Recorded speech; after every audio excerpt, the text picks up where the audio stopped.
What's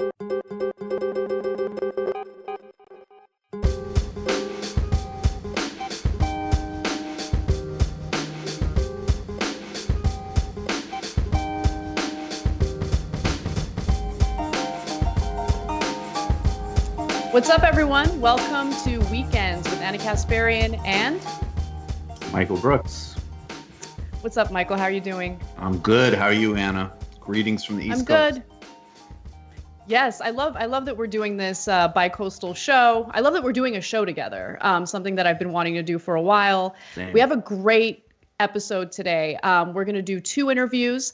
Briahna Joy Gray will join us, and we're also going to talk to Michael Moore, who actually recently had a pretty good interview with Bernie Sanders. As always, we're going to discuss strategy, what makes sense moving forward as progressives who actually want to get some of these incredibly important policies accomplished. And we're going to do some international news, which is your specialty, Michael. Yeah, a lot cooking in Brazil. Maybe some opportunities, at least for that government, the Bolsonaro government, to come apart. I don't know. I'm not sure exactly about what comes next, but I think there's some lessons there in terms of right-wing coalitions and how they split apart. And it's also, on some level, pretty entertaining because, basically like horrible people are tearing each other apart in Brazil. So we can look, although, that being said, I mean, yeah, it's fascinating politics. Brazil is in deep crisis with Corona. And, across Latin America, it should be said that the best performers in general are left-wing governments. Yeah. And one other thing that I want to just quickly tease for our audience, our SALT segment today is probably my favorite so far. We are going to do what we do best, which is dunk on Dave Rubin. So Dave Rubin is... Yes, exactly. He's out there slanging a book, which means he's doing interviews. And he is accusing Bernie Sanders of being economically illiterate. So we're going to do a little deep dive in that. I will say, though, Anna, and I wasn't aware of this, and I came across this in researching for today's show. And I'm surprised because I am aware of Dave because he's created a lot of comedy segments for us. I did not know. It doesn't change my feeling on his politics. I think he's wrong. I wasn't aware he was gay, though. Yeah, that is a new revelation. It really is. I'm glad that finally came out. It really does give you a better sense of who he is as a person, It really shifts Dave how Rubin, I look who at never, his politics. right. And I'm glad that Dave Rubin never talks about his identity. He really stays away from that and focuses on the issues that matter. No, obviously. I mean, anyway, he's very opposed to identity politics. But how is it out there in LA though? How are things kind of generally feeling? So it's hot. It's extremely hot lately. So I enjoy hot weather, but It kind of sucks that we're still, dealing with this pandemic and you still need to practice social distancing. That's the responsible thing to do. I hope everyone's following through with that.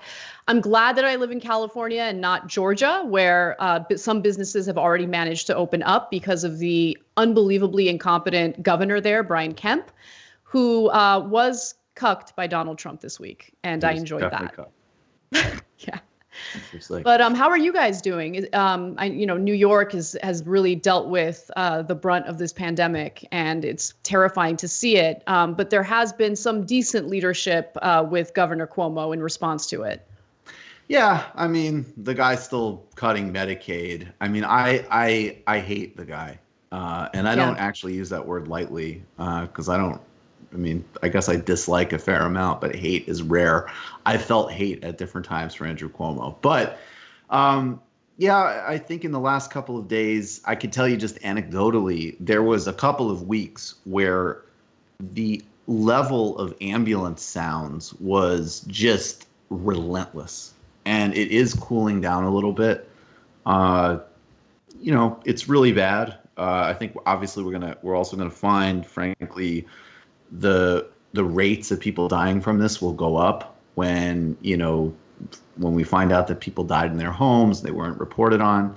It's a very difficult, very sad situation. It definitely is starting to feel like it's cooling down, but it is also cooling down because, people are doing the social distancing thing pretty seriously here. And I have no sense of a timeline of anywhere, coming back to even kind of like, a sort of semi-normal. So we'll see. Yeah, people are taking it seriously in California as well. And I'm really grateful for that. I get it. I think that it's such a nuanced discussion that isn't really being had in a lot of, legacy media outlets. There's a lot of like shaming and there's a lot of hate toward some of these anti-stay-at-home protesters. But I do think, and I think you've done a good job at this, you really do have to address, the underlying concern, which is, sure, there are right-wing groups who are manipulating some of them and encouraging them to go out there, but people need to eat. And Congress has certainly fallen short when it comes to providing real financial relief for Americans. And, the responsiveness of the unemployment system really does vary state by state. So I was reading about Florida because I have family there. And the unemployment system there, as you can imagine, is so unbelievably underfunded, and it has been deprioritized for forever. And so only 6% of unemployment claims have been fulfilled in that state. People are frustrated and they're angry. And so there needs to be a response to why and how we can help them, as opposed to just simply brushing them off or shaming them for being out there, I agree 100%. And I would just say, before we get to the commentaries, that being said, I also want to balance the fact, and I obviously think you're 100% right, that people who have been out protesting in LA and New York and other places with their cars and actually being mindful of social distancing, but focusing on politicians who have done nothing for renters and other kind of frontline needs, those protests get little to no attention. So we also always have to keep in mind what gets focused on by the media and the innate advantages that, protests that, even if it is playing off of certain very legitimate concerns, at the end of the day, do have obviously a big corporate and AstroTurf component. Definitely. All right. Well, why don't we jump ahead to our commentary today? I'll go ahead and start because there's something that's really been bothering me as a member of the media, someone who actually cares about truth telling, and the expectations, the ridiculous expectations that we have when it comes to propping up certain politicians. I don't think that's our jobs. So I want to be clear that it is not the media's job to perform or orchestrate media cover-ups in order to help people win elections. And I've noticed that is increasingly the expectation toward, left media outlets, liberal media outlets, and I think it's absolutely ridiculous. So there was a story that broke recently. Ryan Grimm over at The Intercept found that there was additional corroborating evidence to Tara Reade's sexual assault allegations against Joe Biden. This is a huge story. And regardless of what Ryan Grimm decides to do with it, whether he reports on it or not, this is the type of story that will come out. It will be a factor into this election, and it needs to be covered. And so he did his job. Ryan Grimm reports on it, and he finds that there is a 1993 video featuring Tara Reade's mother calling into Larry King's show and asking advice on what her daughter should do because she was mistreated by a senator she works for and doesn't know what to do, right? So she's asking for advice here. Keep in mind that this call happened in August of 1993, the same month that Tara Reade alleged that she was abruptly fired because she came forward with the allegations. She spoke to the higher ups within Biden's staff, and she alleges that they did nothing about it. And then she was abruptly fired, something that one of the interns working under her at the time also corroborated. So without further ado, I just want to quickly go to this video. Someone actually found it, and it'll kind of give you a sense of how the conversation went down, and then I'll give you some more details. We're back. A couple more phone calls on this very important topic. Our guests are former United States Senator Howard Baker, Richard Allen, former National Security Advisor, and Lois Romano of the Washington Post. San Luis Obispo, California. Hello. Yes, hello. I'm wondering what a staffer would do besides go to the press in Washington. My daughter has just left there after working for a prominent senator and could not get through with her problems at all. And the only thing she could have done was go to the press, and she chose not to do it out of respect for him. Or she had a story to tell, but out of respect for the person she worked for, she didn't tell it. That's true.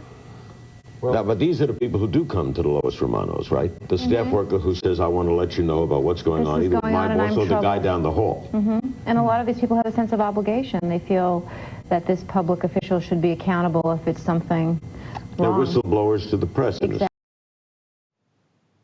So this is a pretty explosive story. I want to mention, though, that there weren't any specifics about how Tara Reade was allegedly mistreated based on what her mother said. But Tara Reade did confirm that that was the voice of her mother. And the way that this video kind of came about is because, according to Ryan Grimm's reporting, in interviews with The Intercept, Reade also mentioned that her mother had made a phone call to Larry King Live on CNN, during which she made reference to her daughter's experience on Capitol Hill. Reade told The Intercept that her mother called in asking for advice after Reade, then in her 20s, left Biden's office. So then after that information gets out, people start researching to see if they can actually find the phone conversation, the video of this exchange, and it comes out. And so Ryan Grimm did what a reporter is supposed to do. Ryan Grimm is not a political consultant. He is not a campaign strategist. He is a journalist working for The Intercept. And when this kind of story comes out, asking him or demanding of him to hide the story or cover it up is absolutely ridiculous, regardless of what his personal political views are. By the way, there were other moments throughout the development of this story where Tara Reade's statements were corroborated. So, for instance, she said at the time that she spoke to other individuals. Grimm reports she told her mother, a close friend, and her brother about both the harassment and, to varying degrees of detail, the assault at the time. Her brother and her friend, who has asked to remain anonymous, both confirmed that they heard about the allegations from Reade at the time. So, like, all of this evidence is starting to pile up. And the story is unavoidable. You can't pretend like it doesn't exist.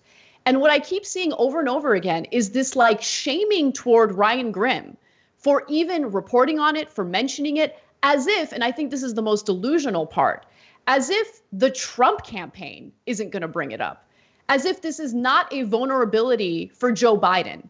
It is not the fault of journalists for covering this story.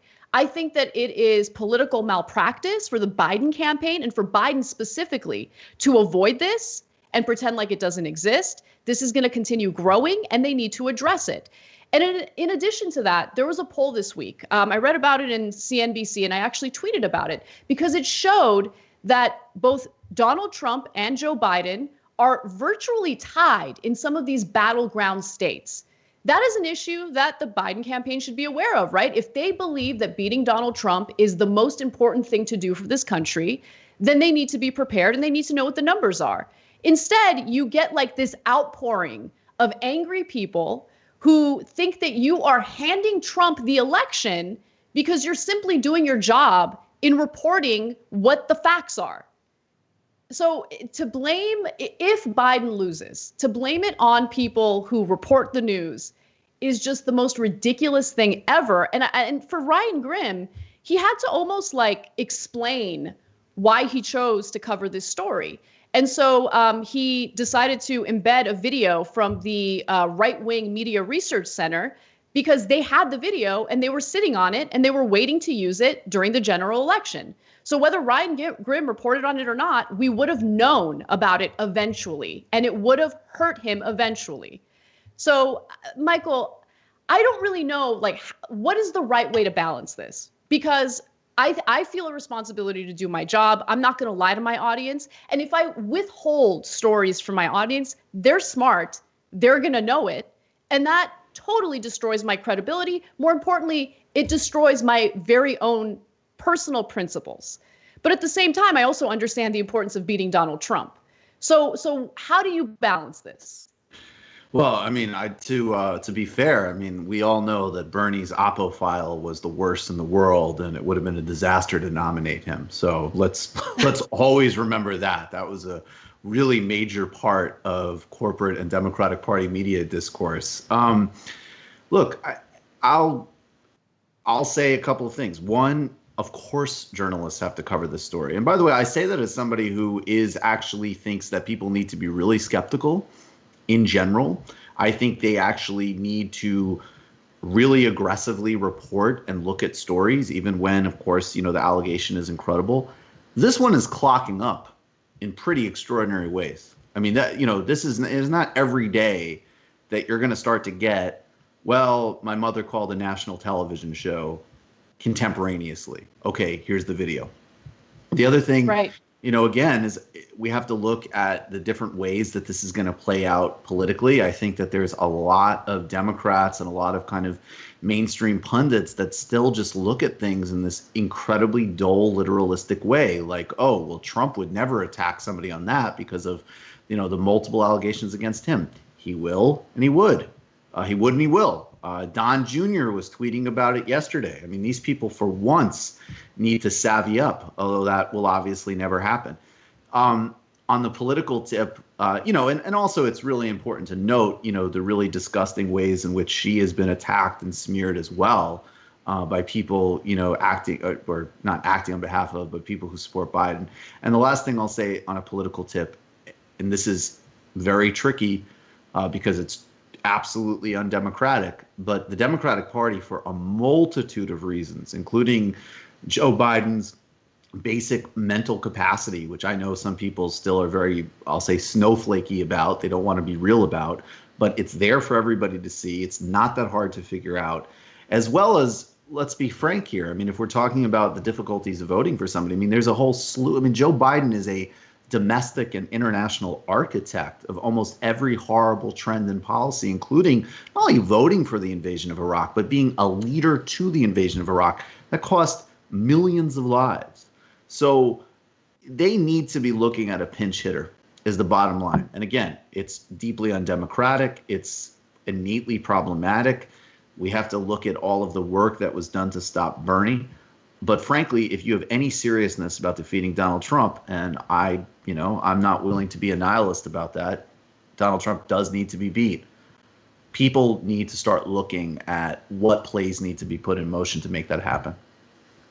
Yeah, it's interesting because I agree with you. And what doesn't really seem to be the case is that the very people who claim they want to beat Donald Trump the most, the people who fearmonger about it the most, tend to be the ones who aren't willing to do the work necessary to actually defeat him. Right. And it's incredible what type of nonsense would end up becoming a huge national story about Bernie, right, in an effort to basically destroy his candidacy. I mean, think about it. How many days of the news cycle were dedicated to talking about Bernie Sanders supporters being mean online? At the same time, this story involving Tara Reade has gotten very little attention in legacy media outlets, the very same legacy media outlets that went after Bernie aggressively. And anytime they do cover it, it's only meant to discredit her and talk about her previous support for Russia, because that's apparently the only disqualifying thing to mention. Right, exactly. I mean, it's just embarrassing to bring up the Russia stuff with regards to her. And it shows a kind of childlike conspiracy theory mindset, but 100%. And again, this is why I'll point people to Heidi Matthews again, who had some very interesting critiques out of the gate. Some more broadly and structurally, which are really worth reading and dealing with, but also more just on like the selective political deployment. And, you see that either, people who either could say that people, can, let's hound Bernie for a story that Elizabeth Warren supposedly said that he said about her being elected president.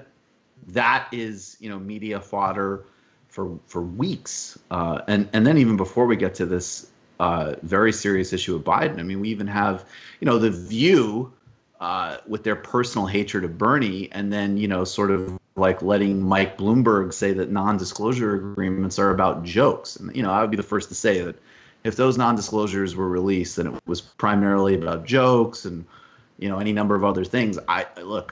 It's not great, but frankly, sure, okay. But I'm guessing that ironclad non-disclosure agreements probably point to things more than that. And so, it's just very important to see how these things are politically deployed and how they actually work. And this is the core distilled example of that right now.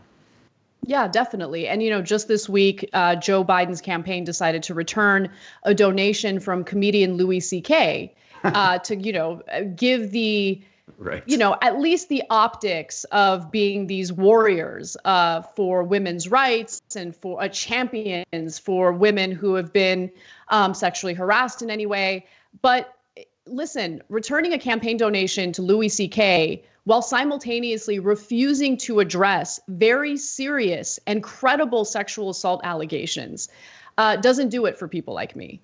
Doesn't do it for a lot of voters who have been sexual assault victims themselves, who understand the importance of getting Trump out of office, but understandably feel incredibly uncomfortable casting a vote for someone who just refuses to address these allegations in any substantive way. The only response has been to slander the woman who has come forward, the type of behavior you would expect from the right wing. And you're absolutely right. Donald Trump, who has, of course, had many more allegations against him, will bring these allegations up against Biden because the Republican Party and Republican voters function differently from those on the left. They just do. They don't care. But voters who identify as independents and Democrats do. And we need to come to terms with that. His campaign needs to come to terms with that. And rather than shooting the messengers, meaning the journalists who are doing their jobs, I think the Biden campaign needs to wake the hell up and realize that they're the ones in the wrong here. And their campaign strategy here has been a complete and utter failure. Absolutely. And I will just say, like, a little bit provocatively, I'm sorry, in a sane world, Louis C.K. would be disassociating himself from Biden. I mean, please. That's incredible. Yeah. Look, and again, right, because the Republican electorate is going to read those type, it's very clear, there's a different electoral reading on those charges. And Democratic base is going to take that more seriously. And it is going to be another thing that is going to depress necessary votes. So I don't know what they're thinking. I mean, also when campaign wake up, the Biden campaign is capable of. I don't know. I mean, we're in the middle of a pandemic. We're in the middle of a pandemic where people are hungry. They have not received the financial relief that they need in order to, support their families and themselves. This is a great opportunity for a Democratic candidate to come forward and point out all the ways in which Donald Trump has been a failure in Cyrus. But the opposite has happened, and it blows my mind every day. Absolutely. And all they have about, Tara Reid is literally Russia. It's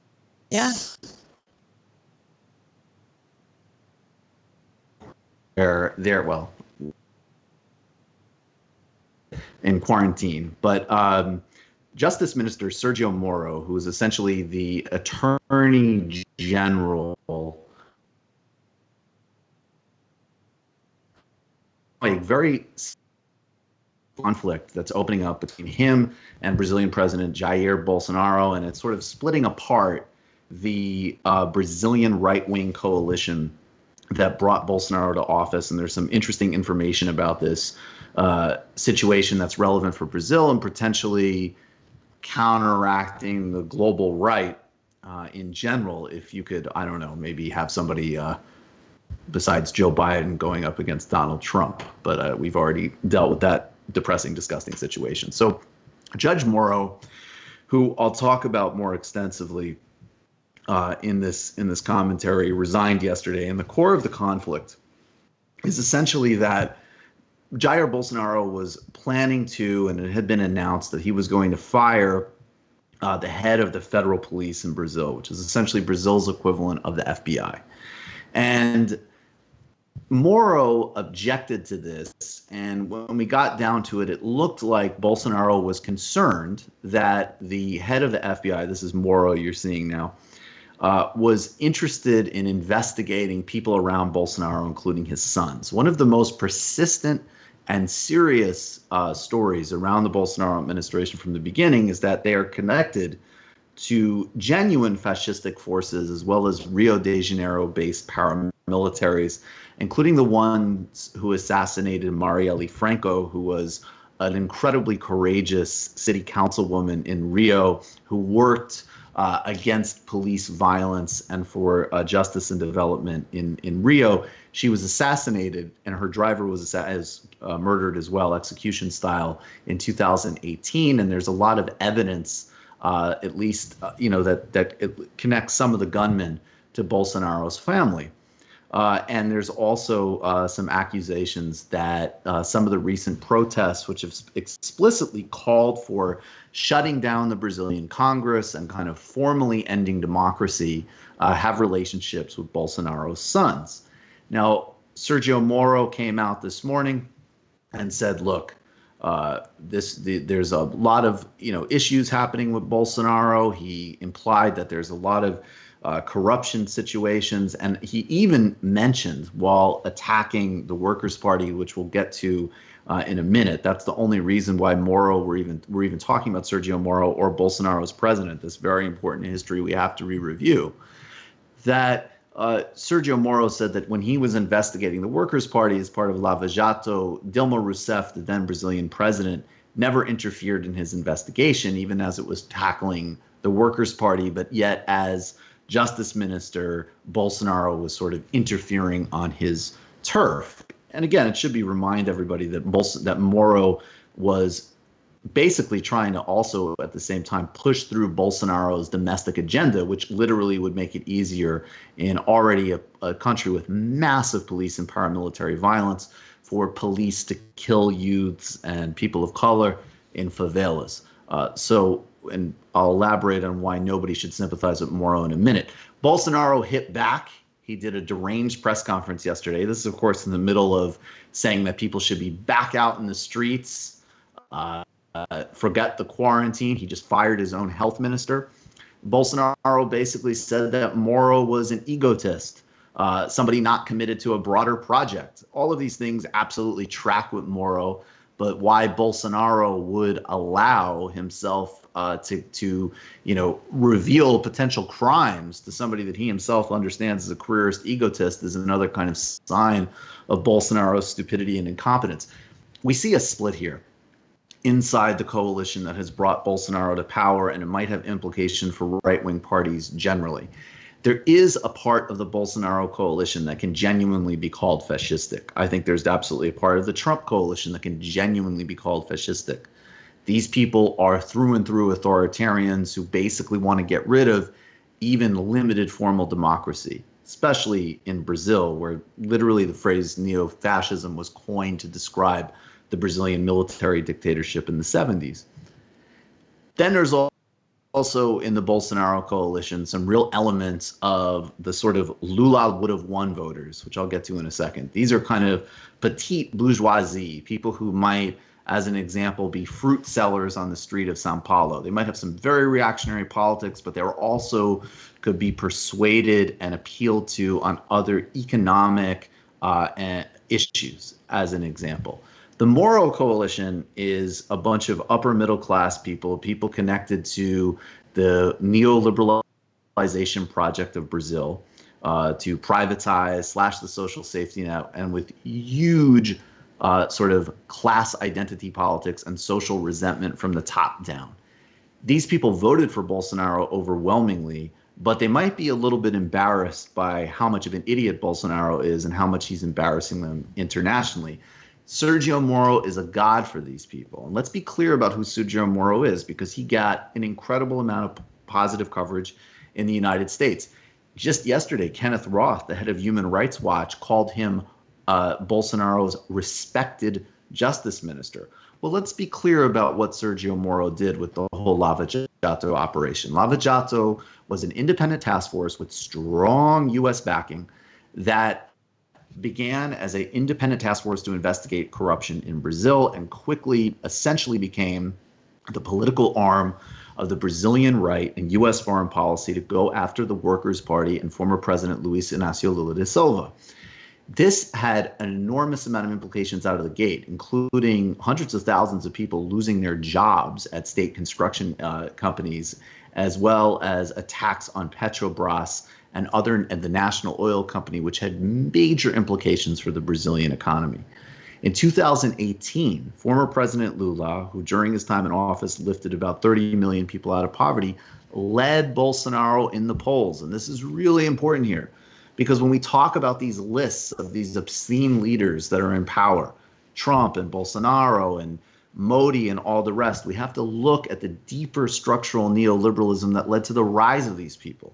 And in the Brazil case, you cannot in any way separate an aggressive Obama administration policy, which went after center-left pink tide governments across Latin America. So in 2018, Lula was leading by double digits in the polls.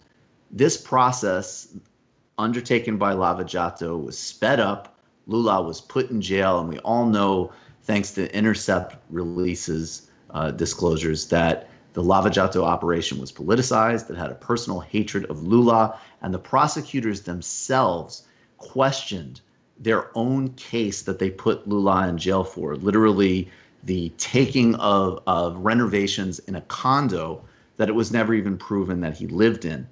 After the revelations in 2019, the Brazilian Supreme Court finally allowed Lula out, although he still is in legal jeopardy, even as this whole process has been proven to be a sham. This is the project of Sergio Moro, who is still worshipped by the Brazilian upper middle class and given positive treatment in the Western media. Let's play a quick clip of President Lula when he addressed his supporters after being released from prison last fall. I have no idea of the significance for me to be here with you. I, who my whole life talked with the Brazilian people, never thought that today I could be here talking with men and women who during the past 580 days were here saying good morning Lula, good afternoon Lula, and yelling good night Lula, no matter if it were raining, if it were 40 degrees or 0 degrees. I have no idea of the significance. That was President Lula. So let's just be very clear here. This guy, Sergio Moro, was rewarded for a political operation by a neo-fascist buffoon. The president that they put in jail was internationally respected and successful, and was ultimately targeted because of class resentments and dynamics in Brazil, and also because even though they followed a relatively moderate course, they were unwilling to privatize key geostrategic Brazilian industries, which they used the profits from to invest in people and relieve poverty in Brazil. And this caused the United States to oppose him and the Workers' Party. We're not here today with any of these leaders because of random accidents or people being uninformed or the bad democratic practices of various people. There's always a context for the rise of even the most obscene leaders. And as Brazil comes apart in their right wing, hopefully that will go along and lead to a failure of Bolsonaro without a return of military leadership in Brazil, which is a potential problem. And also we can learn from actual effective center-left government in places like the United States and elsewhere as a real alternative to take the world outside of, let's say, clown fascism. Yeah, I think you're absolutely right. And, you know, I've personally learned so much about what's happening in Brazil through you talking about it.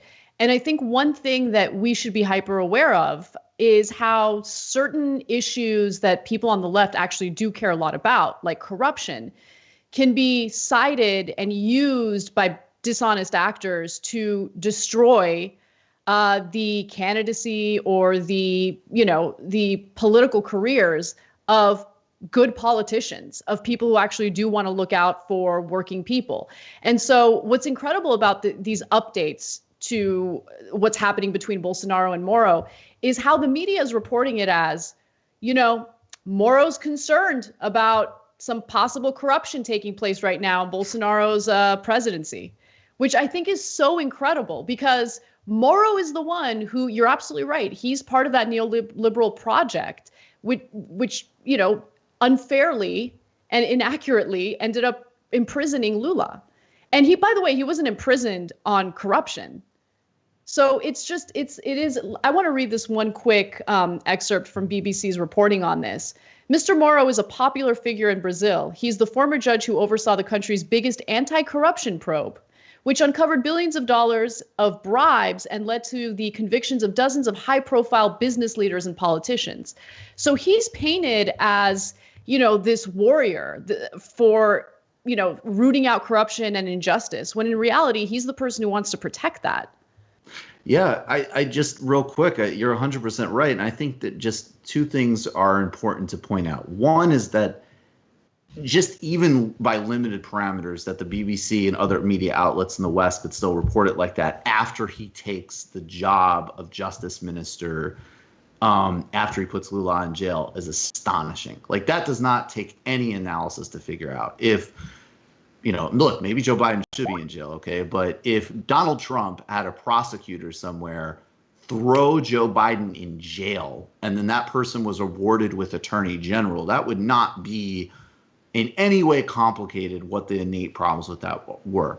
And I think secondly, with regards to the corruption, it's very important to really distinguish, particularly when you consider the history of Western interventionism and coups and ongoing hybrid warfare that exists to this day. I mean, we just had a coup in Bolivia. I no doubt had a U.S. role. The war against the government in Venezuela. It doesn't mean that you can't, criticize or have a fully integrated approach to these places. But at the same time, particularly when somebody like Lula comes along and says, look, I understand that there is structural corruption in the Brazilian governing class, and this is the way business is done here, and I'm going to get into power and eliminate poverty in this country.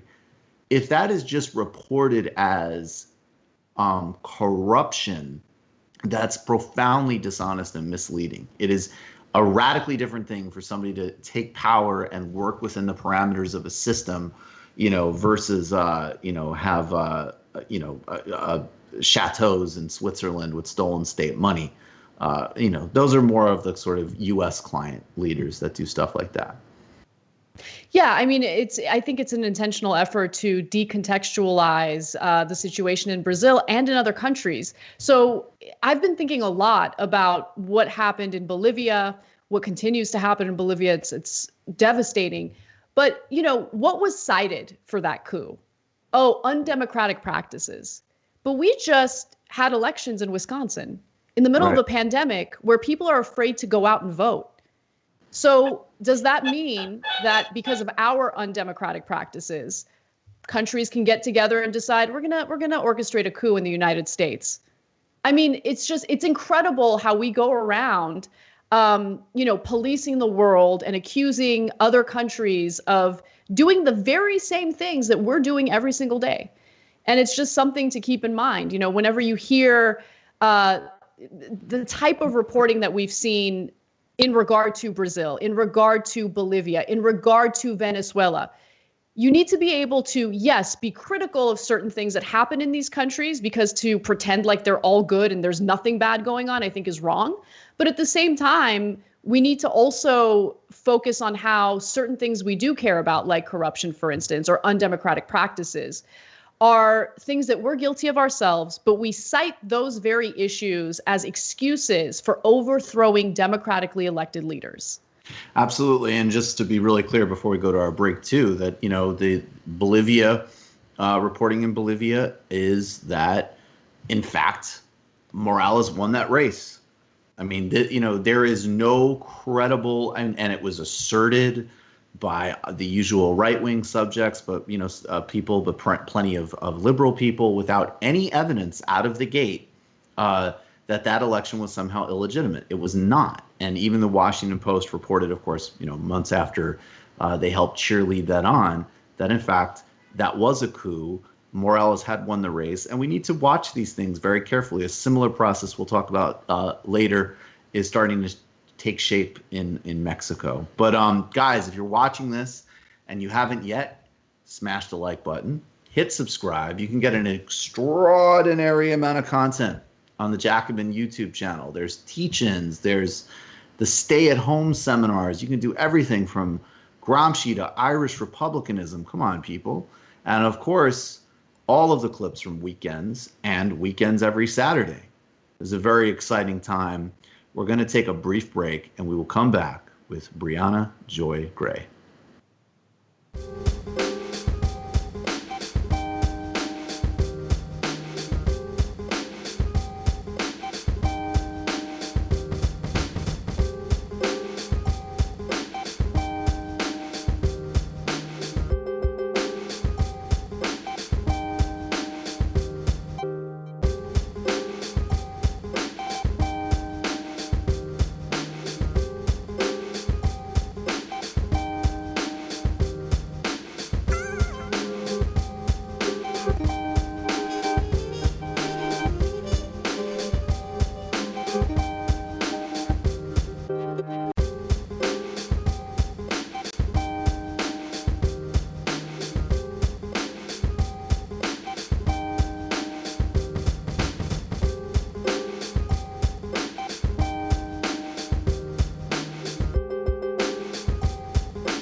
On.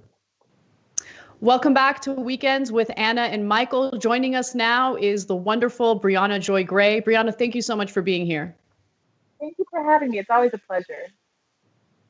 So just wanted to catch up with you, see how you're doing. How is life after the Bernie campaign? It's been a pretty crazy few months, and I see some of the reactions to you on Twitter, which is pretty disheartening. But how are you holding up?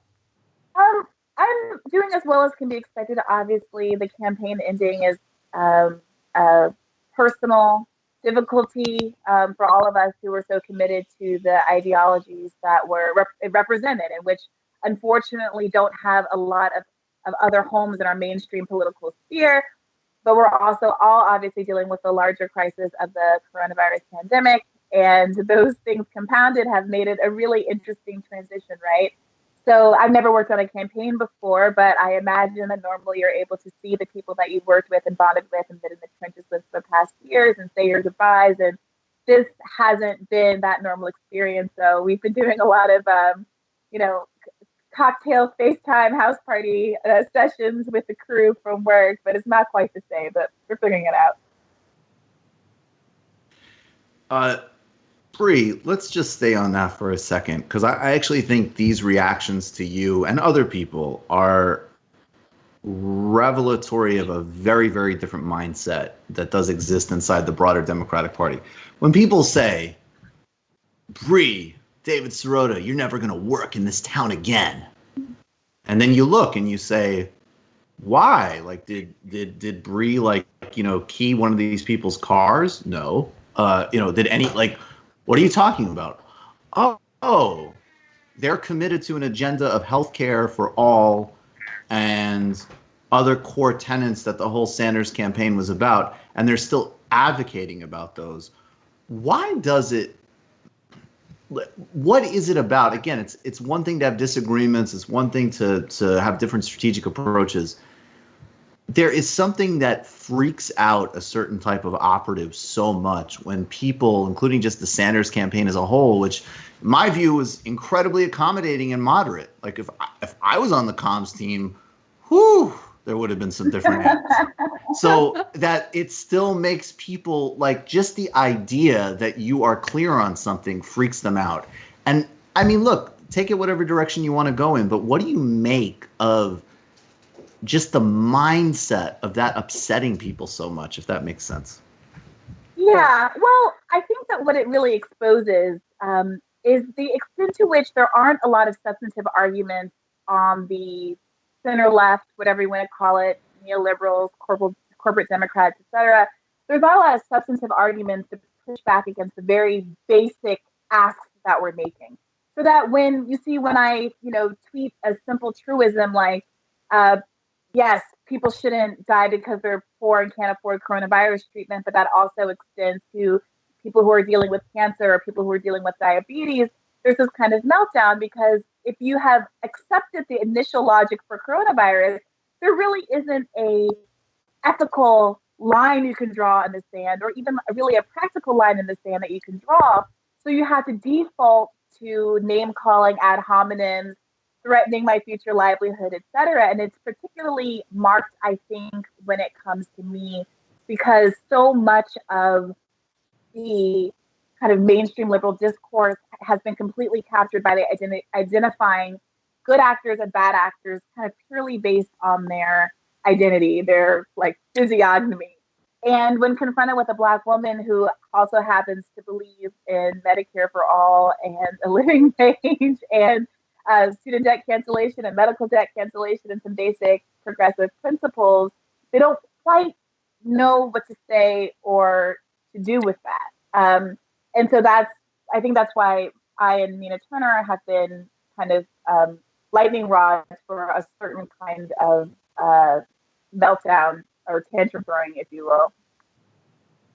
Yeah, I'm really glad that you mentioned that, because I think that this particular primary election really clarified things for me in understanding and realizing that the very issues that these, moderate Democrats claim they care about are just issues that they will exploit for political gain. But when it comes to their actions, they don't actually care about various disenfranchised groups of people, right? So the news cycle and the lack of real substantive response in regard to, some of the allegations against Michael Bloomberg, like, blew my mind. The friendly treatment toward people like Michael Bloomberg blew my mind.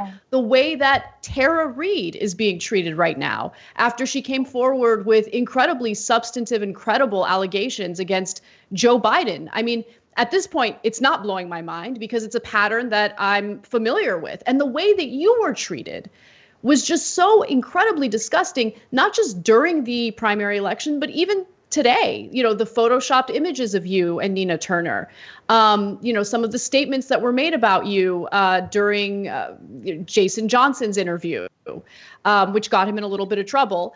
But it just really does help me and help others, I think, crystallize the issue with the Democratic Party right now, where they position themselves as these defenders and warriors of disenfranchised groups of people. But at the same time, when push comes to shove and when they're challenged from the left, those very people don't matter to them at all and must be destroyed. Yeah, I have no doubt that Jason Johnson will, in fact, work in this town again. But the same isn't true of any number of people who have the decency to basically just say what overwhelming majorities of Americans, not just overwhelming majorities of Democrats, but majorities of independents as well, and Americans overall support. And this is something that I used to write about before I joined this campaign, and which I thought was going to be almost a more central issue in this campaign as an issue between candidates. I really anticipated that Kamala Harris would have longer legs in her campaign, and that it was going to be a question of why should we vote for an old white man when there is this Black woman in the race. But what actually became clear, and even made more interesting by a kind of recent polls, which have shown that it's white people who are much more concerned or disappointed by a white candidate being the nominee than Black people or other people of color, is that the interest in these kind of glass ceiling breaking campaigns, the interest in whether or not a candidate is able to corral a certain amount or solicit a certain amount of support from groups of color is only relevant insofar as it advances a more moderate political agenda. So Bernie Sanders, #1 with Latino voters. The first diverse state to vote in the election was Nevada. We won 70% of the Latino vote, and people were silent. You could hear a pin drop when it came to the discussion about what that meant for Bernie Sanders' coalition. And you had Soledad O'Brien tweeting, okay, well, he won the first 3 states. Let's see what happens when an actually diverse state wins. And it's like complete and total erasure of Latinos without even a second thought. And there's no political blowback. There's no consternation about it. Bernie Sanders was either #1 or #2 with Black voters for the entire duration of the race. I remember an article shortly before I left The Intercept, which pointed out that Bernie Sanders outpolled Kamala Harris 2-1 with Black voters. But that was a non-story. Nobody cared. As long as there was anyone polling better than him with Black voters, then that became not just a story about how did he, bolster outreach, but it became a story that was supposed to, I think, imply something intrinsically racist or corrupted about the campaign and the messaging as a whole. A kind of subtext which never existed even for candidates like Amy Klobuchar and Pete Buttigieg, who struggled to get out or never did successfully get out of single digits. And you had the New York Times co-endorsing 2 candidates that were supposed to be, history making because of their gender. And there was a lot of ballyhooing about Bernie Sanders and the Black vote. But both Amy Klobuchar and Elizabeth Warren together at the time of the New York Times endorsement captured a grand total of 10% of the Black vote. Meanwhile, Bernie Sanders was at something like 20%, and Joe Biden was leading the pack at something like 40%. So as a Black person, and as a woman now in the context of these Me Too allegations against Joe Biden, it is deeply disappointing on a personal level to see how insincere the identity trappings that have become the sole, complete, and total politics of the Democratic Party now are. If you are going to be the party of identity, at least have those values concretized, at least believe in that on some intrinsic level. And what they're doing right now is giving free rein and fodder to every bad faith, racist, sexist individual on the right who has always claimed that the Democrats never truly believed in any of this stuff. And now when you see Democrats using the exact same language that was used against Christine Blasey Ford in the course of the Kavanaugh hearing, it's difficult to see where we're going to go next if the Democratic Party doesn't substantially reform and also adopt a lot of the economic populist principles that are motivating a lot of the political activity on both sides of the aisle. Yeah, I agree with you completely. And I want to follow up on a different but related note to that. You've always been somebody who I think has been very effective against the idea of moral means testing. The idea that different people have to kind of cross it's kind of like the moral corollary of just actual means testing, that, well, if you just talk too much about universal decency and justice for all, that might include some bad people. Now, of course, one part of it is, I think, a broader, very important left idea of, well, I think as much as humanly possible, we don't want to write anybody off as not being, redeemable or changeable or anything like that. And also, secondly, who cares? In the sense that when we're talking about really basic targets like healthcare, so what? Why does somebody have to perform in any type of exceptional way, one way or another, to secure basic decency in life? And I think we've been talking, I think, for like 3 years, and that's a very clear through line for you. And there was a stake of that in this election. And I'd like you to bring that into the mix as well. Yeah, it's funny because I come to this whole world, this whole professional and kind of political world, not because I, was a red diaper baby, and not because I came up through politics. I was genuinely guided by just my own sense of kind of secular humanist ethical development, which says to me, well, I'm a liberal, I live on the left, or however you want to describe it, because I believe in the intrinsic value of human life. And that's what guides my understanding that,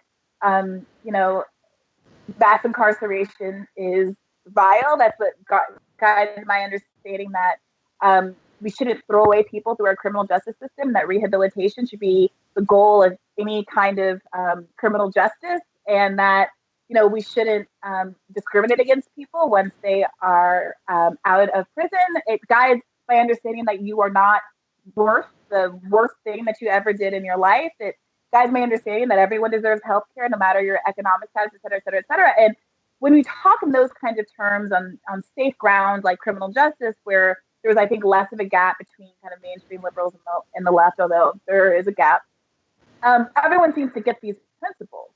But when you start to get into other areas, when you start to talk about racism, for instance, other kinds of personal prejudice, it becomes very black or white. So you live in this really unsettled world where, you know, Democrats will understand that we should have rehabilitation, and that a prison sentence isn't a sentence where that allows you to get raped or be in solitary confinement, and that should be how the world is. But at the same time, we'll say the person who once, you know, used an epithet is canceled forever. And you have liberals saying the things that we used to mock, you know, criticize conservatives for saying about, you know, a conservative would say, Hurricane Katrina, they brought it on themselves because of all the sin in Louisiana or whatever. You know, they'll say things like that. Now we have Democrats saying things about how, oh, these voters in southern states, or they deserve coronavirus, and the Republican legislatures that, you know, are not following CDC recommendations or having shutdowns, right? Or, you know, Trump voters deserve to live in squalor. They voted for him, and that's kind of the world that they deserve, the outcome that they deserve. Not thinking about worlds of imperfect information and the extent to which their lives have intrinsic value, and people change and evolve over time, and they have children who did not make those kind of voting choices, who live in those households, et cetera, et cetera, et cetera.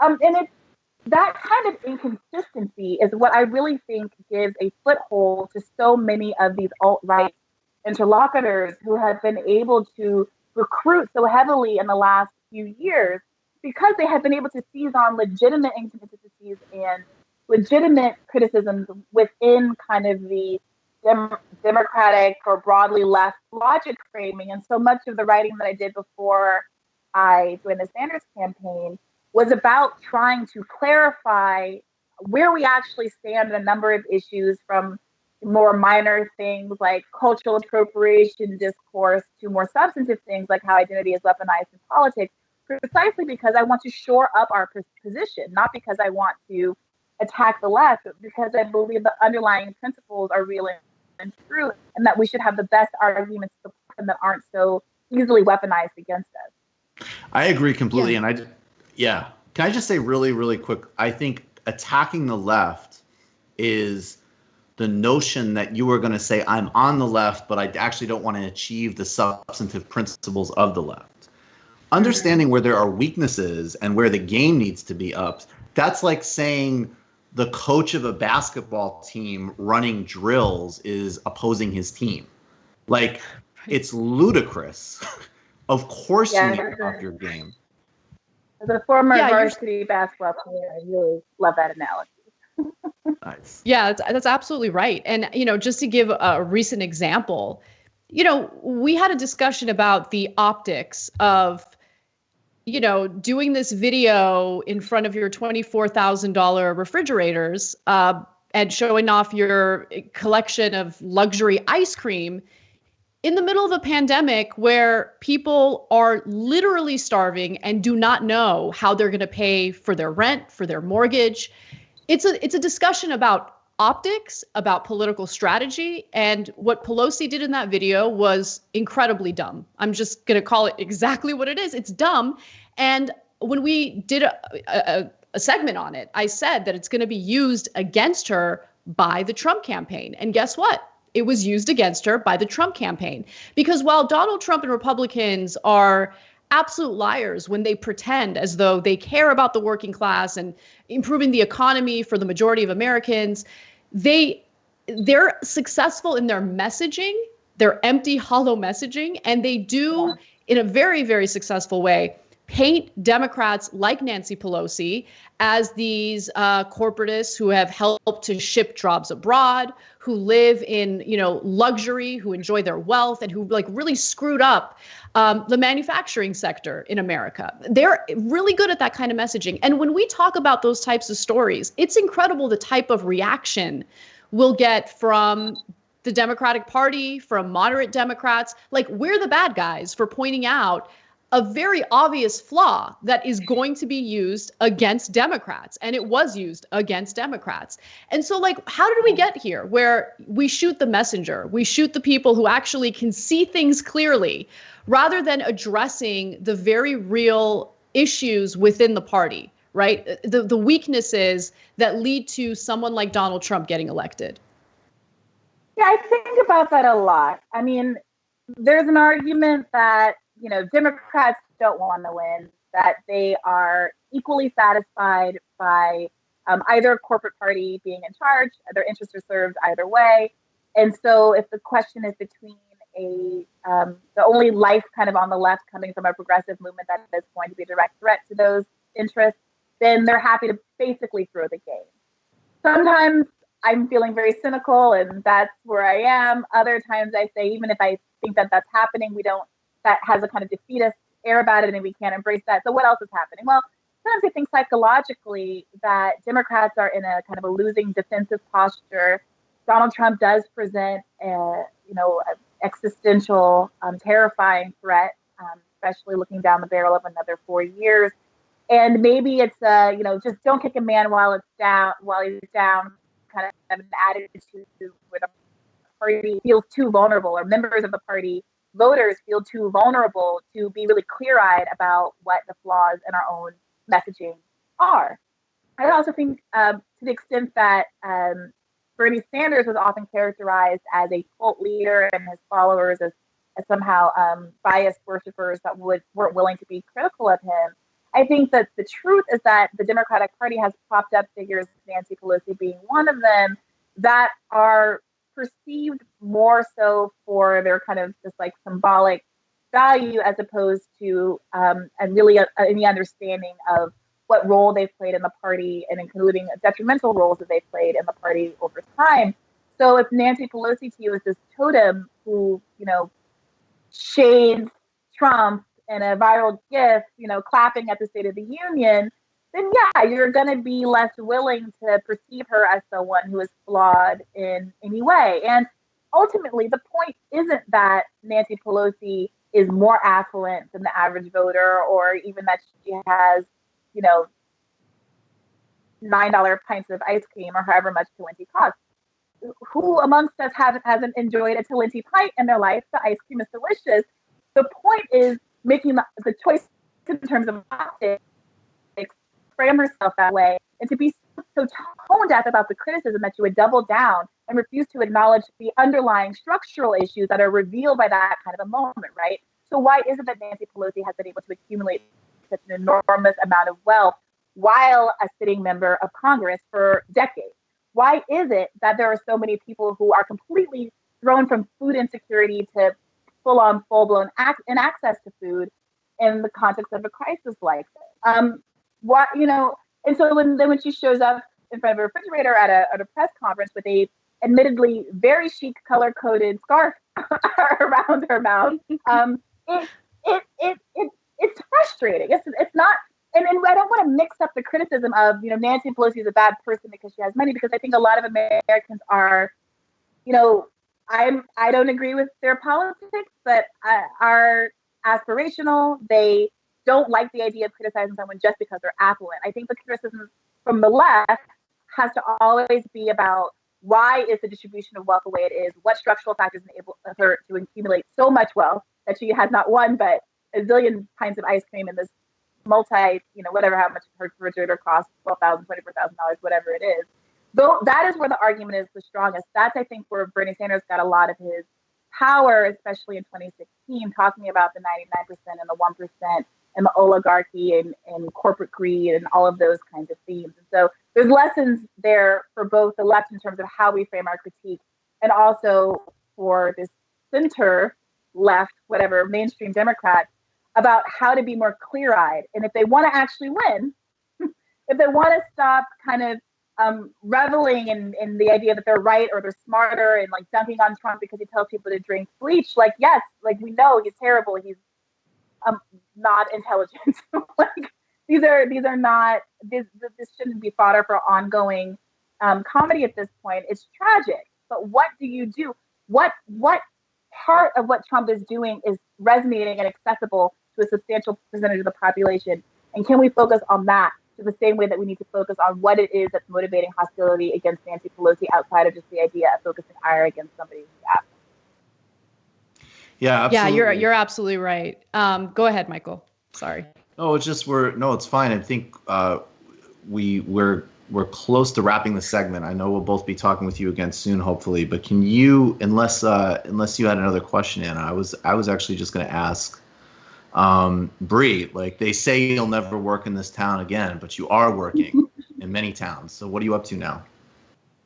I'm doing a lot of writing. I am considering some longer term publishing projects. I'm back with Current Affairs. I'm a masthead writing there as a contributing editor.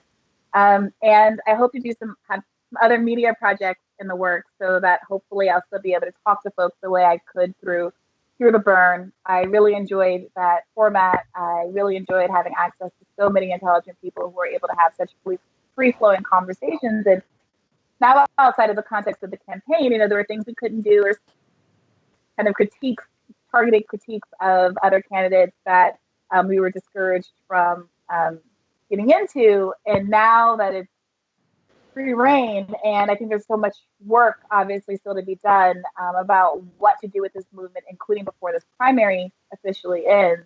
I'm really hoping to launch some media opportunities in which we can continue that dialogue. So stay tuned. Spicy. Love it. Bri, thank you so much for taking the time to speak with us. I think that you really hit the nail on the head, especially when it comes to how important the framing is when we critique Democrats. I think that's an important point to bring up. And yeah, I think, instead of positioning ourselves as people who just want to punish wealthy people, we need to discuss like the differences in the top and how they were able to accumulate that wealth. You're absolutely right. And by the way, that Pelosi video was published on the day that 22 million Americans had filed for unemployment. So the optics matter, and we need to really hit that hard. Bri, thank you again for joining us. Thanks, Thank Bri. you both. All right. So let's take a quick break. And when we come back, we'll have another wonderful interview with Michael Moore.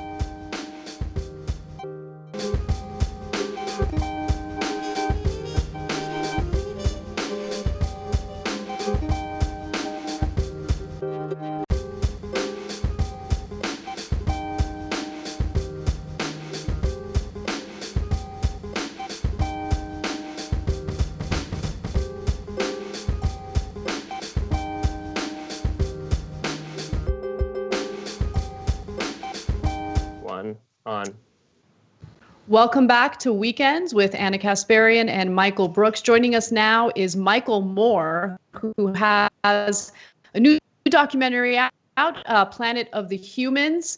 Michael, thank you for joining us. For having me on. I really appreciate it. Thanks for what all of you do there, too. It means a lot. Thank you. Thank you. So I was listening to your latest podcast episode where you interviewed Bernie Sanders, and there was an exchange during that interview that really, really caught my attention. I want to just quickly play it for the audience and then discuss it, because I think it can really start a conversation about where we go from here. Take a look. Excellent. Okay.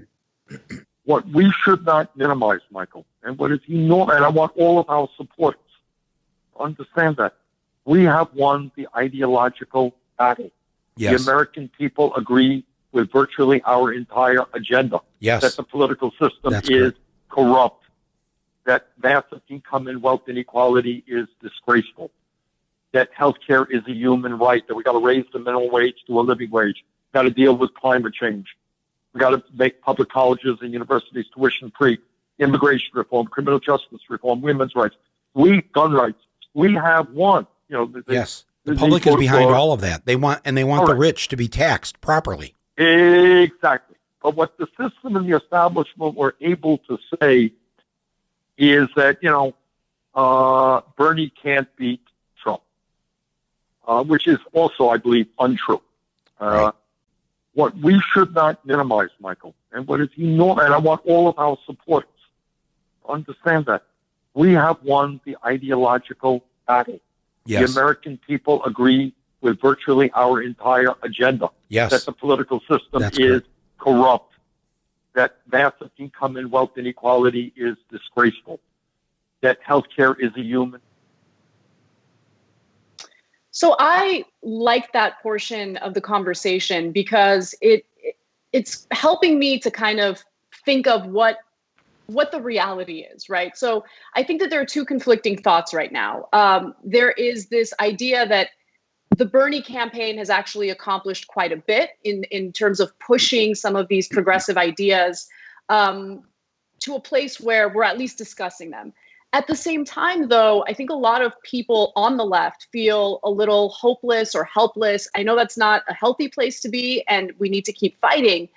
But when you list all of those things that are working against us, right? So the corporate media, for instance, the establishment Democratic Party, and how they will do anything to destroy the candidacy of a progressive like Bernie Sanders.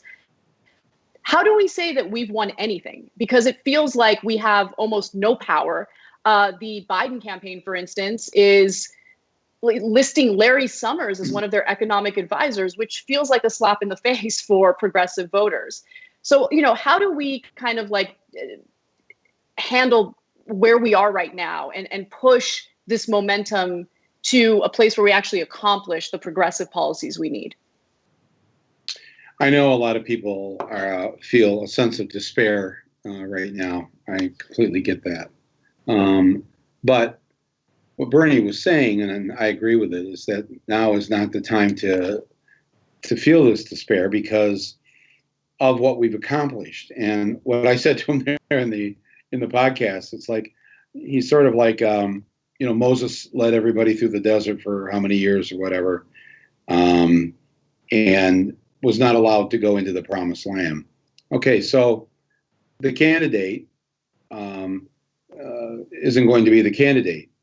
But he's made this clear from the beginning that this is about something far greater than one individual. That, I don't think any of us are really part of any kind of cult of personality here when it comes to somebody like Bernie. He was acting as our stand-in, as our person to take these things forward. He did that. He convinced the majority of the American people between these two campaigns in 2016 and the one this year. Look at how people have changed, and look at how they've changed now during this pandemic, where there's an open discussion taking place. I saw Nancy Pelosi last night talking about a guaranteed annual income. These are things that never could have been floated before had they not been taken for a test drive by Bernie Sanders and all the people that were part of the campaign. But I don't know. I never, on some level, yes, we were all part of the campaign, but I've always figured that we were doing this because we were part of a movement. And it's the movement that will succeed. It's already succeeding. You look back to the early days of the civil rights movement, the feminist movement, gay rights movement. What percentage of the American people were in favor of equal rights for gay and lesbian people? What percentage of the population back in the 50s thought Martin Luther King was just the greatest? Or were happy to see women from Gloria Steinem to Bella Abzug to all the great leaders of the women's movement in the late 60s and early 70s. They didn't get there and they didn't accomplish what they accomplished easily. And I'm sure there were polls at the time that showed the majority of Americans did not like Martin Luther King and did not like the feminists and really didn't like gay people. So those movements took a long time till finally, a slight majority of the American people were behind women's rights, were behind civil rights, were behind gay rights. That was hard work trying to convince people to change their minds. We don't have to do that work. We do not have to convince the average American that $7.25 an hour is bullshit. We don't have to convince the American public that arresting somebody for possessing marijuana and throwing them in jail for 20 years is wrong. We don't have to convince the American public anymore, especially now in this pandemic, that we have a broken healthcare system and that we don't treat health and healthcare as a human right. Everybody's with us. I want to say everybody. I mean, the majority are with us. Look at any poll. It doesn't matter. Even the exit polls at the Mississippi primary showed that the majority of people were in favor of Medicare for all. And they even tried to gin up the question when they asked the people coming out of voting in Mississippi and Alabama. They didn't call it Medicare for all. They said, would you be willing to give up your private health insurance for a government-run program? And yes, the majority said yes. Yes. We have really we've come very far here. And so I'm optimistic about that. We don't have the candidate that we needed to take this thing through, but we can put a lot of good, healthy pressure on Joe Biden, and we can flip the Senate. If he wins, we only need to flip 3 seats. We should be able to do that. We cannot give up. We cannot wallow in our despair about any of this. This is what I admire about the other side of the political fence. They never give up. They never sit around. They go at it like you could show them all the proof in the world that the earth is not 6,000 years old, that Adam and Eve did not ride on dinosaurs. It wouldn't matter. They are relentless. They are unforgiving. They are so attached into the strength of their beliefs. And I'm not saying that we should be that way in the sense that we're not open to new ideas or whatever, but man, you got to hand it to them. They will not give up. They are relentless. And when we start behaving that way, and we have the right to behave that way, they don't, because the majority of Americans don't agree with them. Hey, Michael, let me follow up on that a little bit. And by the way, I think you're right. I think that we do not have the luxury of cynicism at all, and we can't wallow. And I completely agree with you. And I want to put a couple of things into relationship here. So obviously, the whole terrain of what people think is politically possible has shifted a lot. And that's in large part due to Bernie and many social movements. And I want to, I guess, not even that I think what you said is 100% right, but I want to put it in relationship to 2 other points that I think are really important right now. So one, as Adolph Reed, and that's my one for the show, I always cite him, I learned so much from. He pointed that out too, and he said, yes, there is this unique opportunity, but also those numbers and those impulses aren't static.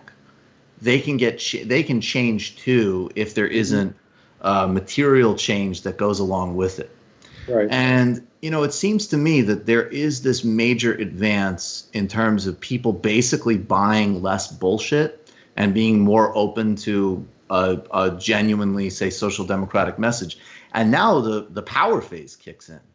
Like, how do you actually do it in addition to these electoral questions? And it seems to me the only way that can really happen in terms of an actual power shift is with some type of revitalized mass labor movement. And I know, and that that's something that's very dear to your heart, your purpose. People like me encountered you first through watching your documentaries on Flint. And if we're in a relay race now, and we made up some ground with this campaign, we got to think of what we're passing off the next thing too. And I think it does have to be some idea of getting labor seriously back in the game. And I wonder your thoughts on that. Well, absolutely. I mean, I come from a family of union members. My uncle was in the great Flint sit-down strike of 1936-37 that helped to really form and get the UAW auto workers their first contract. I think it's critical. I think that people on the job need an advocate. They need representation, and they need to not tolerate the BS anymore. So I think I was thinking about this the other day, that of working on something that I can post online, sort of a simple tutorial on what you can do to organize people at your workplace and how to do it in such a way that doesn't cost you your job immediately. It's Right. one of the great fears that people have of doing this. But the more we believe that there are more of us than there are of them, they can't win. They can't win. They can only win if their propaganda is successful. They can't win if they if we rise up. And I don't know about you, but I've been using this device from the 19th century called the telephone during the lockdown here, and you know how we were sort of stopped talking to each other on the phone, and it's been really good. And I think that, I've heard a lot from people. I sense that there is a new vibe right now, and I think it's important that what you're doing, what I'm doing, what others are doing, really seize the moment. Don't wait till this is over. We need to be having this conversation right now. We need to be organizing right now. Thank God for this technology that allows us to communicate with each other without the middleman, without the filter. We never could have done this before. Now we can do it. So we need to be doing it. We need to be doing it now. We need to envision what post-pandemic America looks like. We need to be ready for the fact that there may not be a post-pandemic. There may be a whole new way that we have to live. And instead of being depressed about that, what can we do to use that to our advantage to make things better? I think, like you brought up climate change. I think that's a good example of how people get now what nature is willing to do to take care of the species that's been trying to kill nature, trying to kill the earth. The Mother Nature is not happy with what we've done, and she's much stronger than we are, and she will start to take care of us. Right now, people are sick, people are dying. Many people are in the timeout room right now, where we've been put by nature. This virus is a living organism. It's part of nature. One of its jobs, like other viruses, is to prune the population down, to get rid of some of us. I've even found myself saying this thing about we have to save the planet. The planet is going to die because of us. I really don't believe that. I believe the planet's going to do just fine. I think it's we who are going to die if we don't straighten up. And so this is an excellent time. And I think people are they're thinking about with climate change and the other things we've done with the environment, what's next? Coronavirus, COVID-19, may end up looking like kindergarten with all the calamities we are about to face in the coming years because of our piss poor treatment of this planet. But don't give up hope, Anna. Yeah, exactly. We have to have realistic hope. That's right. Also, yeah, realistic hope is important. You touched on something that I totally agree with and want to elaborate on a little more.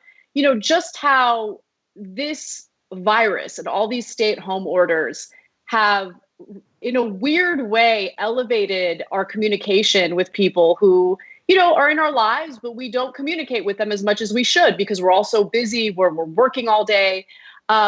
And I think that there is a lot of organizing happening right now, even with these stay-at-home orders.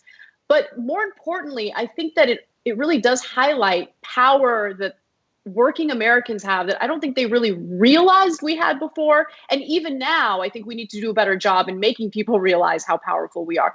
Because what are governors doing in red states right now? They're trying to find ways to get people back to work because stock portfolios need to improve, right? People need to make their money. So they're willing to risk the lives of their workers just to get them out there. And so that should communicate to all of us that we're the ones with the power. They don't make their money unless we're out there and we're working. So I think, you know, Michael touched on this. Worker strikes are important. Being able to like step back and be like, no, we're not going back to work. We're not going back to work until we have these safety regulations, until we know we have this virus under control. But more importantly, until we get the concessions we've been demanding for decades now, including, you know, the benefits we deserve, the pay we deserve. You know, I think it just really does highlight the power we have. And I hope that people are realizing that. I think they are. There's nothing like people being having this time on their hands to think up thoughts they shouldn't be thinking, or at least the power structure hopes we're not thinking. I think one of the reasons that some people from Trump on down want to get us back all into our workaday life so that we don't have this time on our hands, because a lot of things are becoming clear. And people know, I mean, it was interesting to see the demonstrations in Georgia yesterday, not people clamoring to get to open things up and go back to, quote, normal, but people were demonstrating the fact that lives were being put at risk by having people avail themselves of things that are not essential services. I mean, what's the point there in Georgia to open the bowling alleys? What could there be a worse place? I know I saw this somewhere in the last day. Some comedian was pointing out, isn't that the last place you want to go during the pandemic, where you're putting your fingers in these 3 holes and you're wearing shoes that have been worn by 15 other people that day? You know, what was it yesterday? Georgia, Oklahoma, Alaska. I just started a little cheat sheet of, okay, places I will never live. Like, I don't know. I don't get it. I've become kind of a fan of the so-called blue states in these regions forming their own sort of quasi-governmental operation here to save the people of their states and of their areas. So you've got the Pacific Coast, you've got the Northeast, you've got the Great Lakes, and you've got the Colorado River Basin, I think, pretty much. Those 4 areas. I think the governors are already starting to form these regional, connective forces here to get the testing in that they need, get the protective equipment in that they need, but also getting beyond just the basic day-to-day survival. We need to come out of this with the commitment, with almost the mantra of never again for this. We're not doing this again. We're not going to let things like this happen. In this case, apparently because of the way species were being treated, and the virus made the leap from the animal kingdom to the people who don't think they're in the animal kingdom. And we need to look at this, and I think people are in a whole different way. That's why I don't know. I've been surprised at the lack of true depression about this. I know it exists, but I know people don't want to watch Trump anymore on TV. I get that. You're missing some great comedy. Definitely. Please watch it. Yeah. But I think that this is a great time to write that op-ed, write that essay that you've been wanting to write. Write it down and then rewrite it 3 or 4 times. See how good it gets. You know, this is the time that you need to use your creativity to get your kids. Watch some movies that your kids should be watching. Talk about it with your kids.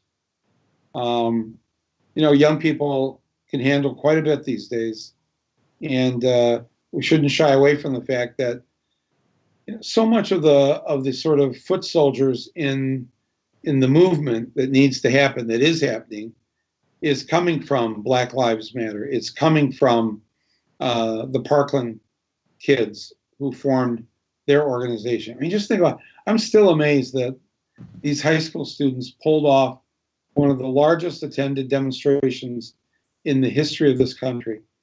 And they pulled it off very quickly, and they did it themselves. They wouldn't allow any adults on the stage unless they were going to entertain them. It was, if you were an adult at that rally in D.C., the March for Our Lives, if you could play a guitar, sing a song, you could be on the stage. There was a tight cutoff in terms of the talent quotient.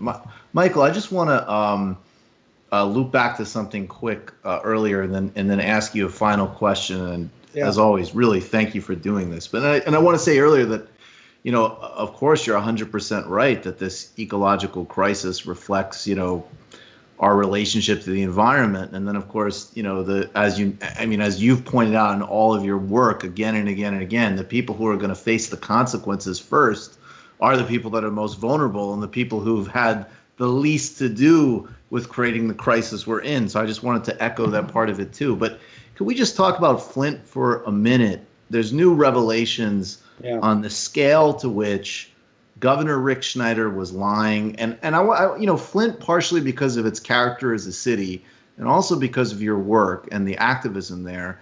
We've got these points. You know, I want you to talk about those new revelations, but you could place it in the context of your work on how Flint was destroyed by trade agreements and GM. And frankly, in your last one of your last films, you know, I can't get that sight of President Obama drinking that glass of water out of my head. I know. It sort of broke my heart.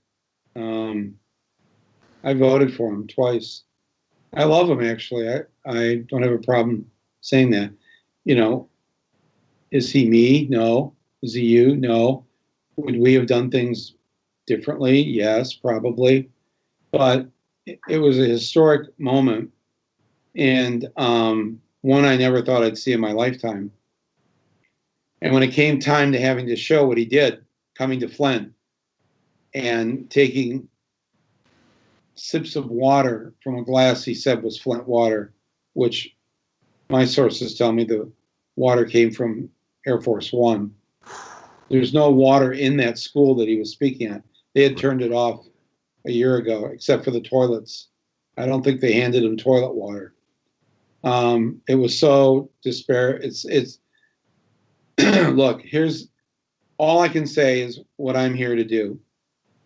I have spent my life presenting the awful truths. And only when we can confront what happens on our side are we going to move on to the real victories that we need to have. So through my films, I don't give liberals a pass. Right. Even if I like them, even if I agree with 90% of what they do and what they stand for, when they're in the way, I mean, this is really the point of this film right now, Planet of the Humans. People are going to be surprised when they see this film.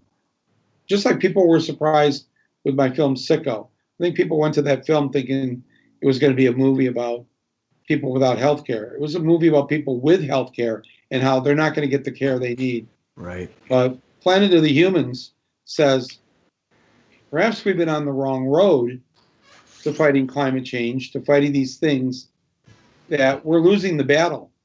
And you know what? If you can't admit that we're losing the battle, that's going to be a big problem because we're never going to be able to fix it. And we've had 50 years of Earth Days. We've had all this environmental stuff that we've all been part of. I've been part of it. But where are we? You know, we were told a decade ago that we can't let the atmosphere go above 350 parts per million of carbon in the atmosphere. We're at 410 now. We were told that if we went past 350, there was no turning back. We're way beyond that. Right. And, you know, I think, I mean, isn't this, I don't know, isn't this the first step in any recovery program that you first have to admit that you have a problem? We have a problem. We have a problem. And it's okay if the good-hearted, well-intentioned environmentalists who have focused so much on one aspect of this and have ignored the other aspects, mainly greed, the profit motive, capitalism, that's at the core of corporate America and the wealthy trying to take over and co-opt our environmental movement. And it has slowed us down. And this movie it's a bitter pill to swallow, but we have to swallow it. You can't cure your cancer unless you're willing to acknowledge that you've got cancer. Well, yeah, and I mean, I think we're in a situation where the Republicans won't acknowledge we have cancer, and the Democrats go, man, we have cancer. Let's go light up another cigarette. So, Michael Moore, appreciate you. Well, thank you. You know, thanks for having me on, and I encourage people. The movie's free. It was made by my friend Jeff Gibbs. We're all lifelong environmentalists, but we're not afraid to be self-critical and to say, is there another path we should be on?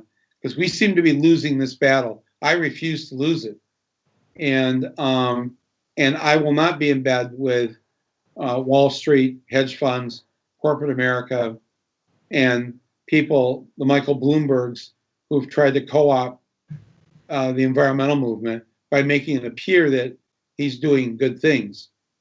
And so this film gets into it. It's uncomfortable, but we need to be a little uncomfortable because I think when you're done watching this movie, you're going to be motivated to act, not to sink into despair, but to say, what can I do? What can I do? And get together with other like-minded people. And don't depend on the national organization or this charismatic leader or whatever. You and your neighbors can form your own environmental group. You in your towns can do this. You can meet tomorrow night. You don't have to be sanctioned by anybody. Sit around and make a list of what needs to be done in your town, in your neighborhood, and then get busy. And don't allow yourself to be co-opted by, you know, people that, again, are well-intentioned, but they've lost the battle. They need to admit that, and it's the best way to move on. And, you know, I'm going to be involved in this. Everybody is. We've been involved in it our whole lives. You know, I was part of the first Earth Day, and I remember how excited I was. And we did some good things in the early years. And then I think we lost our way. And that's why we're so far behind the 8 ball now.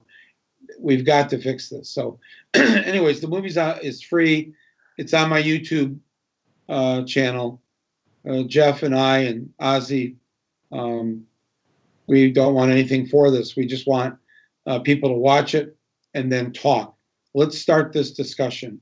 And maybe we can not experience the calamities that we're going to see, like COVID-19, this will be child's play compared to what we can't even imagine. And I'm not talking about wildfires in California or floods in the South. What the climate emergency is going to do to us, we can't even fathom right now. And we're going to wish that we got busy thinking about other paths we need to be taken to shut down those who are destroying this planet. Michael Moore, thank you so much. Appreciate you. Hey, thanks for having me. And anybody who's watching, if you haven't subscribed to Jacobin, this is one of the best publications in the country. I'm a big supporter of it and honored that you would have me on here today. Thanks, man. All right, folks, we're going to take a brief break and we're going to come back. We still have time to do a little bit of salt. Anna and I are going to bring that to you. We'll be right back. Hit subscribe, hit like if you haven't done it yet.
Back.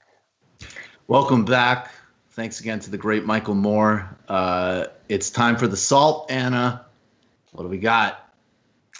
Well, let me just preface this by saying that Michael and I really bonded over our mutual amusement regarding Dave Rubin. So Dave Rubin, someone I actually used to work with, someone who I actually used to be close with, apparently had some sort of political awakening, at least that's the way he describes it, where all of a sudden he doesn't believe in anything he used to believe and likes to, rub shoulders with all sorts of right-wingers. So he's coming out with a new book and he's promoting it on various shows, including on Adam Carolla's program. And in a recent interview, Dave Rubin decided to specifically go after Bernie Sanders, progressive members of Congress, and question their intelligence and literacy when it comes to the economy. Let's take a quick look. On the left, there is no unifying principle anymore. What there is, oh, I really believe in government. And then the next guy just has to outdo you with government. So it's like Bernie comes in and says, I believe in $15 minimum wage. And it's like Bernie's never run a business. He has no idea about economics or anything, but he picks an arbitrary number because he feels it's morally right. And then what happens literally a week later? Well, Rashida Tlaib from the Squad, one of these new congresswomen, she says $20 minimum wage. And it's like, well, I guess, Bernie just made up a number. So now she made up a number and her number's higher. So she must be more moral. And that sort of race to outdo each other, to pretend that you know what you're doing in the name of doing good, well, it leads to all sorts of horrific policies and all sorts of stuff. I mean, when they say they're for free college, well, first off, We know nothing is free. But even putting that aside, if you wanted to indoctrinate people into being progressive, socialist, collectivist, leftist, where would you send them? You'd send them all to college.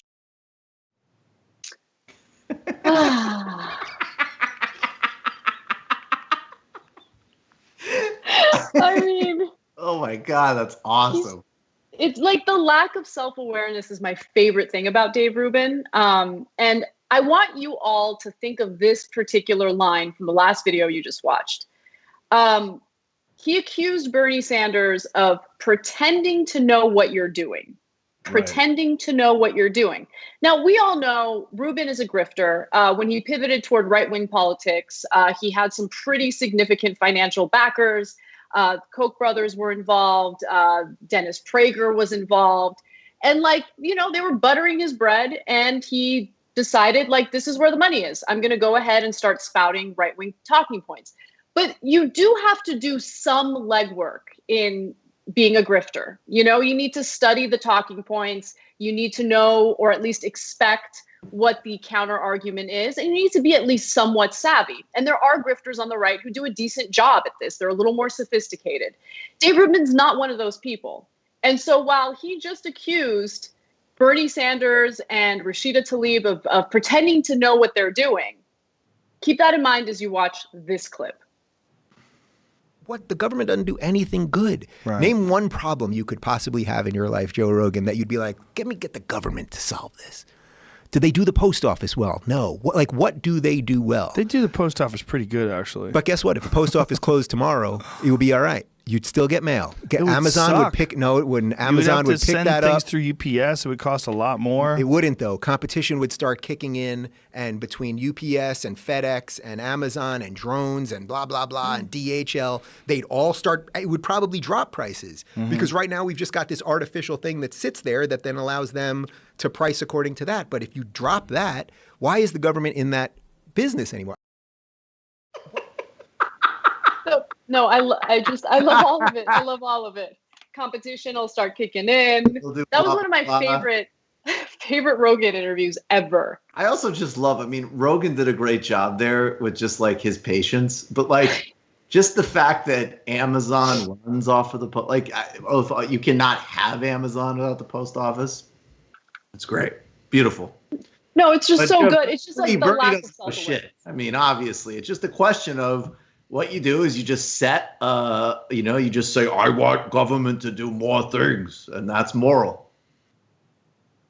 I remember AOC's infamous I want government to do more things speech.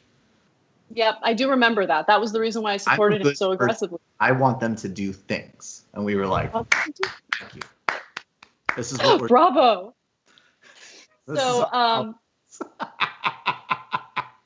It's just incredible because the thing that I remember about him the most clearly was just how allergic he was to hard work. And so I get that. It's definitely an easier play to just pivot in the direction where the money is, because there ain't a lot of money in progressive politics or media. And that's fine if you're principled and you actually care about these issues and you want to have actual relevant discussions that improve people's lives. You're going to go in that direction, right? For him, it just didn't pay. That's all he cared about. And then he moves over to the grifting and will not even do the minimum necessary in order to make at least on the surface, a persuasive argument. And one more clip for you all, because his whole brand has been, I am against identity politics. I don't like identity politics. And that's all that these lefties focus on. They focus on race. They focus on sexual orientation. I, on the other hand, want to focus on ideas. Yeah, okay? Totally. And here he is talking about identity politics. So let me just lay out a little lefty cred for you, that even though the left isn't thrilled with me anymore, I still do have things that I thought were thought of as liberal. First off, I'm married to a dude, so I'm not even just pro-gay marriage. I actually decided to live with a man for the rest of my life. That's pretty gay. Would you grant me that? I give it a 8 on the gayometer. All right. I got a laminate I keep in my wallet that has a tipping chart on one side and how gay is it on the other. I like so that. I'll check that. You guys have a squeegee in your shower? I don't want to get into every little detail of everything we have here, but you know, we're having a good time. It would help but the point if you squeegee off your lucite shower door after showering every day. I'll give you a couple of points. Oh, I thought you were making a very disturbing sex joke. No. So let me just lay out a little. I also, one thing I will give Dave though is very fluid with the comedy. Very good with the banter. Extremely relaxed. And very able to, you watch that, and a part of you just on a performance level is like, Carolla's trying to work with you. Carolla's doing his thing. That's exactly what Carolla's gonna say. You could see a loofah joke coming. Like, you know, the train is leaving Hartford. You already see Penn Station from there, and Dave's just like, "Woo, I don't know, I don't want to." I mean, I'm left wing. I have sex with a man, but an actual sex joke. But like the incredible thing was like, Carolla wasn't even trying to make a sex joke. He was trying to make a joke about gay people, you know, having clean showers or tidy houses. And like immediately Dave Rubin gets uncomfortable. But like, look, I show you all that because... Oh, we're cleaning showers. Doesn't mean we're like in dog collars over here. I get it, Adam. Thank you.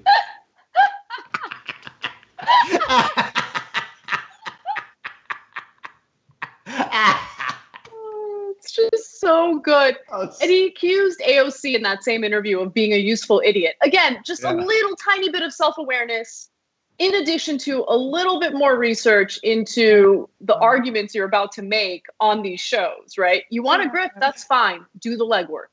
Bare minimum. Unbelievable. And I live for your Dave Rubin impressions. It's just like no one's perfected it quite the way you have.